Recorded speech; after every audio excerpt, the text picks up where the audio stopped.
Hello વિદ્યાર્થી મિત્રો, રાધે રાધે. તો તમે કેટલા સમયથી આપણે ટાટા હાઈ સેકન્ડરીના રિઝલ્ટની રાહ જોઈ રહ્યા હતા. તો હવે આતુરતાનો અંત આવી ગયો છે.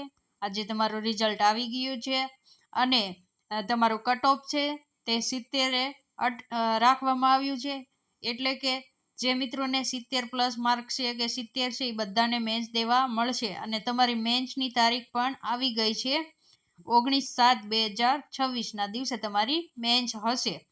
બરાબર. તો હવે આપણે અત્યારે કેટલા વિદ્યાર્થીઓને મેન્સ દેવાની છે ને, બરાબર, એ આપણે અત્યારે જોઈએ કે ગુજરાતી મીડિયમમાં કુલ 1,60,182 ફોર્મ ભર્યા હતા. બરાબર. અને હાજર કેટલા રહ્યા હતા, પરીક્ષા કેટલાય દીધી હતી, તો કે 1,43,734. બરાબર. એમાં 70 કે તેથી ઉપરના ઉમેદવારો છે ને, જેને મેન્સ દેવાની છે. બરાબર. જો જેને મેન્સ દેવાની છે ને એ મિત્રો છે 50,066, જેને મેન્સમાં વારો આવ્યો છે. બરાબર.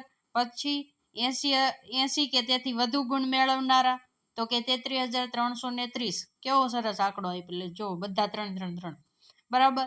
પછી 90 કે તેનાથી ઉપરના ગુણવાળા તો કે 20,067. 100 કે તેથી ઉપર જેને ગુણ મેળવ્યા છે તે 10,404. બરાબર. અને 120 થી ઉપર મેળવનારા 1,584 ઉમેદવારો છે. બરાબર.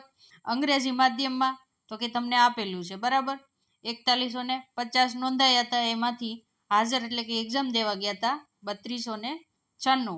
બરાબર. એમાં જેને મેન્સ દેવાની છે 70 કટ ઓફ રહ્યું. બરાબર. એટલા માટે તો કે અંગ્રેજીમાં 196 ને મેન્સ દેવાની છે. તો એ જ રીતે હિન્દીમાં કેટલાને મેન્સ દેવાની છે, તો કે 209 જણાને. બરાબર. તો આ હતું તમારું રિઝલ્ટ. જે મિત્રોને રિઝલ્ટ ન જોયું હોય તો સ્ટેટ એક્ઝામિનેશન બોર્ડની વેબસાઇટ ઉપર જઈ અત્યારે તમારું રિઝલ્ટ જોઈ લેજો. અને જો તમે 70 કે 70+ આવતા હોય તો આજથી જ મેન્સની તૈયારી કરવા બેસી જજો. બરાબર. બાકીનો આપણે વિડીયો કાલે બનાવશું. તો અત્યારે રિઝલ્ટ જોઈ લ્યો ને જે મિત્રો મેન્સમાં આવી ગયા છે બધાને ઓલ ધ બેસ્ટ. વિડીયોને પૂર્ણ કરી છે. રાધે રાધે.